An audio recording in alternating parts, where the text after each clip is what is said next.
लोक शिवाय ते फोन करायचे की आज फॅन मोमेंट मला विचारू नको, कोणके साहेबांना विचार, फोन करून सांगायचे तुला ह्या शिव्या दिल्या, तुला इथे ह्या शिव्या दिल्या, तुला तिथे, त्यात अशी बाई बोलली.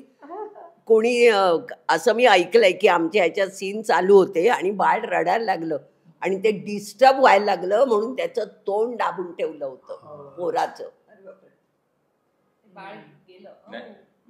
हो थिएटर मध्ये, पण बाहेर सांगत नाही. एनिवेज फॅन मोमेंट म्हटलं तर मी मगाशी म्हटलं तसंच की आजही कुठेही गावाखेड्यांमध्ये गेलं किंवा कुठेही गेलं जिथे मराठी क्राऊड आहे जास्त, इंटिरियर महाराष्ट्रामध्ये तर खूपच प्रेम लाभलंय या माहेरची साडी या सिनेमाला.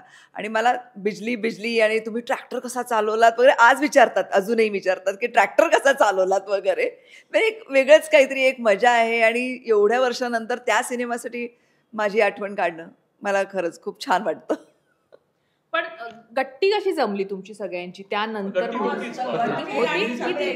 त्यानंतर स्ट्रॉंग झाली, आधी ठीक होतं, कधी वीक झालीच नव्हती ना पहिल्या दिवसामध्ये. नाही प्रणाली, एकतर ना मी खरं तर विजय कोणके चारू वगैरे म्हणेन की शूटचं प्लॅन एवढं सुंदर केलं होतं की सकाळी, हो चारू पण गेला, 7 ते 11 ते 12 वाजेपर्यंत शूट करायचो, परत 12 ते 3 वाजेपर्यंत गॅप असायची कारण ऊन भरपूर असायचं, आणि परत 3-3:30ला शूट सुरू व्हायचं, ते रात्री 9ला पॅकअप व्हायचं. तो मधल्या वेळात आम्ही सगळे कॅरम पत्ते एवढी धमाल करायचो ना, म्हणजे ह्या सिनेमाच्या आठवणी फार सुंदर आहे. सांगू का, मराठी चित्रपटातला तेव्हाचा जो एकत्रितपणा होता ना, तो खरंच खूप सुंदर होता. तो आता कुठेतरी मिसिंग आहे खरं सांगायचं तर. तेव्हा आम्ही एकत्र असायचो आणि काय एक पिक्चर एका शेड्यूलमध्ये संपवायचं, त्यामुळे 35 दिवस सगळे एकत्र धमाल करायची, पिक्चर संपला कधी कळत नव्हतं. तसंच हा पण कळलाच नाही कधी संपला. तो किस्सा सांग ना, गाण्याच्या वेळेस राजीव गांधीचा डेथ. पुण्यामध्ये ग्वाल्हेर पॅलेसमध्ये शूटिंग आणि गाण्याचं होतं, नेसली माहेरची साडी ही जाते होते असं आहे. त्यावेळेस त्या दिवशी सगळं लाईटिंग बिटिंग सगळं केलेलं बंगल्याला कम्प्लीट, आणि न्यूज आली सकाळी की राजीव गांधी गेले. त्यामुळे धडाधड पूर्ण शहर बंद झालं, पूर्ण शहर बंद झालं, सगळी दुकानं बिकानं सगळं बंद कम्प्लीट. अरे आम्हाला चहा पण नाही, काही नाही, इथं काहीच नाही. मग दादांनी ते हॉटेलवर नेहमी उतरायचे ना तिकडे श्रेयसवर, तिथून मग दुधाच्या पिशव्या माणसं पाठवली, चहा वगैरे सगळं. त्या दिवशी आम्ही फक्त बसून होतो, शेवटचा दिवस. तर मग आता काय करायचं, आणि एंड पिक्चरचा. तर मग विक्रमने एक मीटिंग बोलवली सगळ्यांची, तिथे एकत्र आले. ते बोलले, हे बघा आपण इतका छान प्रकारे हा शूटिंग केलंय पिक्चर, आणि राजीव गांधी जाणं हे काय विजूचं काय त्यात दोष नाही, आलं लक्षात. त्यामुळं आता आपण सगळ्यांनी आपले काही शेड्यूल असतील ते कॅन्सल करा आणि हे पिक्चर कम्प्लीट करा. हे गाणं मी पण फोन करून मी कॅन्सल करतो, ते हिंदी पिक्चरमध्ये होते ते पण सगळे कॅन्सल केले त्याने, आणि त्यामुळे त्या दिवशी ते गाणं मग दुसऱ्या दिवशी आमचं पूर्ण झालं, पिक्चर संपलं.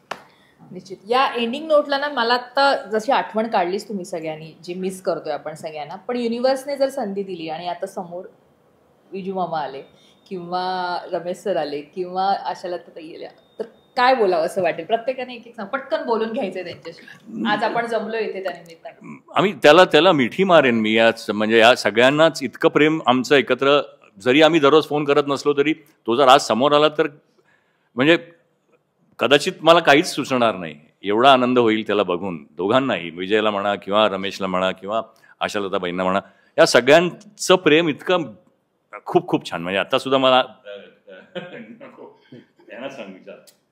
काय बोलाल? मी तर आशालतांची लेखच होते, मी खरंच सांगते. म्हणजे इवन शेवटचं त्यांच्या मला करायची संधी मिळाली मी हे म्हणेन. आणि विजयजी आणि रमेशजी पण खूप जवळचे मित्र होते. आज मिस करतोय त्यांना. असं वाटतं पुन्हा या, आपण माहेरची पारणे साडी 2 करूया, आमची वय वाढली तरी.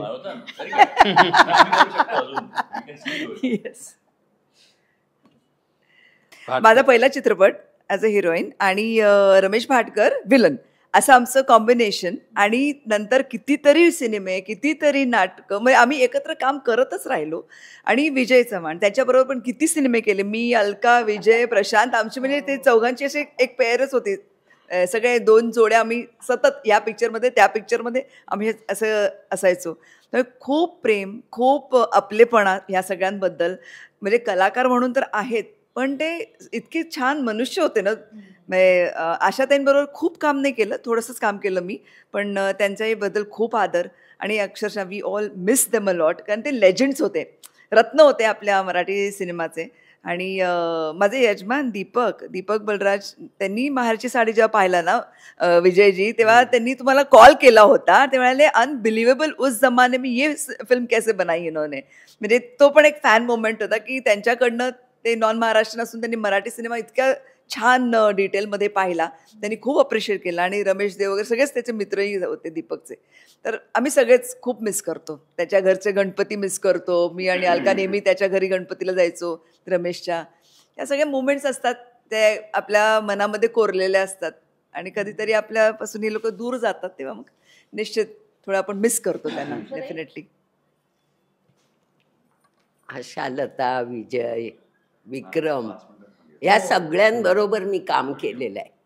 आणि म्हणजे आपल्या मराठीत तर मी बघितलंय की फ्रेंडशिप होते ती खूप चांगली घट्ट फ्रेंडशिप होते. म्हणजे एक काय होतं, कामामुळे तुम्हाला प्रत्येकाच्या घरी किंवा सारखा फोन करून बोलता येत नाही, पण ते मनात असतं ना प्रेम, ते आहे. म्हणजे आता हे बघ मला अंगात काहीतरी होतं. खरंच ना, आता ती म्हणाली ना तसंच आहे की हिला मी किती वर्षानंतर भेटतोय, बोलणं तेव्हा पण कुठेच खरं तुमचं नातं कधी असतं माहितीये, जिथे 5 वर्षानंतर सुद्धा भेटल्यानंतर ती गॅप आपण सुरू करू शकतो जिथे सोडलेलं. That is real friendship. आणि मला वाटतं ती मराठीतली आमचं एक कुटुंबच झालेलं होतं तेव्हा, आणि आजही ते तसंच आहे. By God's grace. मला अजून आठवतंय, मी लंडनला शूट करत होतो तेव्हा अजिंक्य खूप लांब होता आणि त्याच्या आदल्या दिवशी पॅकअप झालं होतं. पण त्याला समजलं होतं आता उद्यापासून अलकाचे शूट होणार आहे आणि तिथे एवढा लांबचा प्रवास करून मला भेटायला आला. आणि मला खूप म्हणजे खूपच आनंद झाला त्या गोष्टीचा. निश्चित. आता इतकं बोलायचं आहे ना, आणि पण वेळ कमी पडतोय आपल्याकडे, आणि इतक्या गोष्टी आहेत. पण या निमित्ताने एक गोष्ट सांगतो, या निमित्ताने की महाराष्ट्रात हा चित्रपट तुफान चालला. म्हणजे मला असं वाटत नाही की एखादी फॅमिली हा चित्रपट पाहायची राहिली, शोधून पण नाही मिळणार. पण त्याच्यापेक्षा एक आनंदाची गोष्ट ह्यांना कुणाला माहीत नाही. मी डिस्ट्रीब्युटर होतो पिक्चरचा. तर एक दिवस एक डेव्हिड नावाचा मनुष्य आला आणि मला बोलला, मला इस्रायलसाठी माहेरची साडी पाहिजे. इस्रायलला मराठी जीव खूप आहेत. तर सांगतो इस्रायलसाठी मला पाहिजे. खूप प्रेम. इस्रायलमध्ये काय झालं, बोलला माझी मेहुणी आहे ना, तिला कॅन्सर झालाय आणि तिची इच्छा आहे की तिथल्या मराठी मंडळासाठी तिला हा पिक्चर दाखवायचा आहे. मग त्याच्यासाठी मी त्याला ती एक प्रिंट दिली इस्रायलमध्ये. ती तिकडेच आहे, कारण ती परवडणार नाही कष्टमधून आणायला. म्हणजे असं अशा दृष्टीने तो फॉरेनला बाहेर गेला. आता विजयजींकडनं डॉलरची अपेक्षा आता रॉयल्टी वाटायला सुरुवात करा. बरं, आज आम्ही एक छोटंसं टोकन ऑफ लव्ह, नाविन्यास क्रिएशनचं एक पैठणीचं त्यांचं कलेक्शन आहे, तर आमच्यातर्फे त्यांच्यातर्फे आम्ही तुम्हाला देणार तो तुमच्यासाठी खास छान आपण जो शेला घेतो सजावर, तर तो आहे. पैठणी पण चालेल बायकोला देईन. एक्झॅक्टली. यांना मी फुलाचा गुच्छा घेऊन गेलो होतो, त्याच्या मागचा खरा हेतू हा होता की ते बदल्यामध्ये काहीतरी देतील. हा विजय सर तुमच्यासाठी. छान.